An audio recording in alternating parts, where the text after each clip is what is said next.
Welcome back to continue our discussion talking about babysitting boot camp at the American Red Cross. Joining me again, Heather Nash, the Health Education Coordinator. Let's jump in, Heather. Okay. Now, in this segment, we want to focus on some of the specific things that the youth are going to be taught. Let's start with, at the end here, you've got some diapers and gloves and some wipes. What's that all about? The gloves are actually to protect you. Universal precautions are important when you're dealing with other people's body fluids. So we focus a whole lot on universal precautions. So making sure that you have gloves and you wash your hands before and after you do the changing. Make sure you have wipes. That's important because you might get a surprise and you need the wipes there. Right, and so, yeah, you're exactly right. Sometimes that does, people think they're just changing a wet diaper, but there may be a little bit more in the package. Exactly. Okay. And then make sure you have your diapers with you. I usually encourage the kids to be ready before you start to change a diaper. Have everything, the gloves, the wipes, the diapers, the baby. Get everything before you put the baby down on the Whatever the changing surface might be. yes. Okay, let me ask you in relation to gloves, is there any special way that they need to put them on or take them off? Are they taught that, or is it just We put teach them on them the that. best way you can and get them off the best way you can? Nope, we Okay. teach them that. Actually, we teach them just put the gloves on and do the work. Once you're done, make sure the gloves are the right size. These are a little too big, but it's a good way to show you. And then you're just going to pull up on it. Pull the gloves off with the hand that already has the gloves. Go up under. Go underneath. That way you're not contaminating yourself So- with what might have gotten on the gloves. Exactly. And then dispose of this in the trash. Usually they're not going to have a biohazard bag at home, but Right. dispose of it in the trash and then wash your hands. Now, do you teach the kids that they need to provide these gloves, or is this a discussion they need to have with the family about having gloves? How does that work? That's a good question. Just depends. If a kid, most of the time when you go to someone's house, they may or may not have gloves, and that's something you might ask. If they don't usually have gloves, make sure you put some in your bag. Put a few in your bag so that you're always prepared in case something happens. Okay, now what about the family that says, you know, I have the reusable latex type of gloves?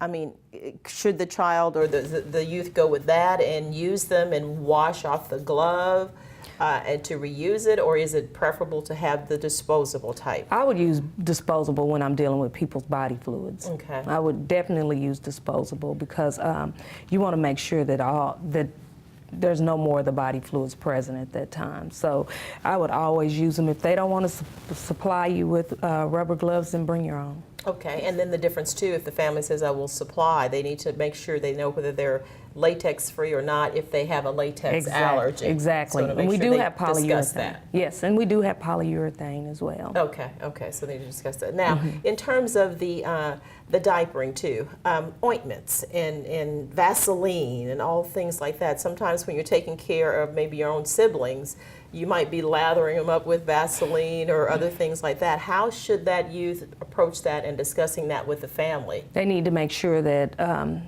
any kind of medication, I don't care if it's Vaseline or some type of ointment because of a rash, you need to make sure that it's all right for you to use that.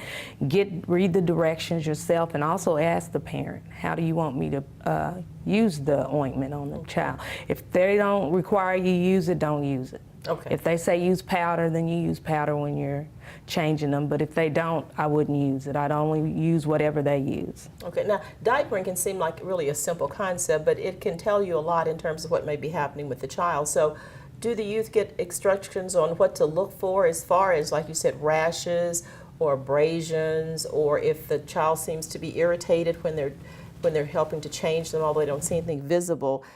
What kinds of things should they report to the parent about that diapering? If they notice that there's a rash coming on, they need to make sure. In that template that I talked about earlier, there's a checklist of things that you can look for. And when you're leaving, you can give the parents, hey, here's a report of what happened tonight. And on there, you can write, hey, I saw a rash on the baby. I just wanted to make you aware of that. If they were a little irritated when you changed them or they had a BM and couldn't get it out, those are things you want to make sure the parent is aware of. Excellent, excellent. Now let's look here at this next area is looking at feeding. You have very different kinds of bottles and things like that. What do you teach them about? We teach them how to put the bottle together.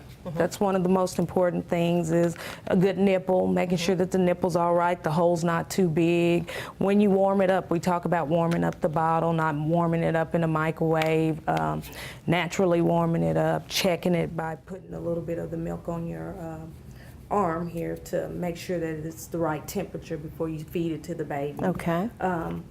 Feeding, making sure that the baby gets something to eat and that it's the right thing and the parent wants them to have that. That's another thing you have Right, because just because your little sibling may have cereal doesn't mean that this child is at the age where the parent wants them to have cereal. Exactly. Okay. And then there are certain things, sometimes parents put cereal in the baby's bottle, so you want to make sure that nipple is the right bottle for feeding if it's cereal in their milk. You don't want to give a 3-month-old a tippy cup kind of a bottle thing. You want to give them a regular bottle. And so this is just for a 2-3-year-old, somebody who's a little more prepared to drink out of a cup. Okay, and then in terms of how to feed the baby, do you go through that in terms of positioning? If they start gagging Yes. or choking or things like that, what should they do? Yes, we do. We talk about that with CPR and first aid, and making sure that they know that the baby chokes, they need to tilt the baby, pat the baby's back. If that doesn't bring out the object, then the next thing is to apply pressure on the belly, which Okay, and we'll talk a bit about that in our third segment with CPR. Now, we have these wonderful little babies here. What about in terms of supporting the baby and holding? I mean, what do you use these to help demonstrate that for the youth? picking up babies is important. Yes. Making sure that you pick them up the right way. We teach them how they're supposed to pick it up. You're not supposed to pick it up with one hand and move it around. You're supposed to grab it with two. Make sure you support the neck and the back at the same time. Carry the baby as close as possible to you.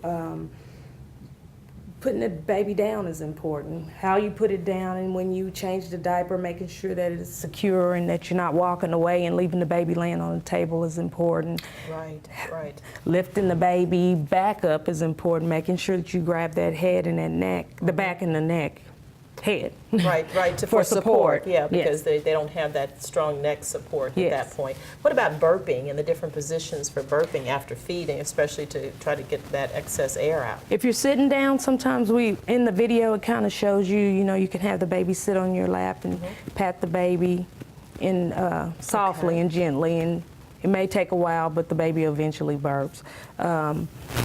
Just depends. You can have the baby up on your shoulder and burp it. Make sure you have a burping cloth so that it won't get on your clothes. Right, Those are things right. that we kind of focus on as well. Okay, so showing them those different positions, because sometimes kids can get a little flustered with one, and just like adults, and they just pat harder and Yeah. harder and harder, which is not what you need to do. And you can switch positions if you know different positions. Yes. Okay, well, we're going to go to another break, and when we come back, we're going to switch over to first aid and safety issues that youth learn in this camp, as well as adults need to know too. Okay. Okay?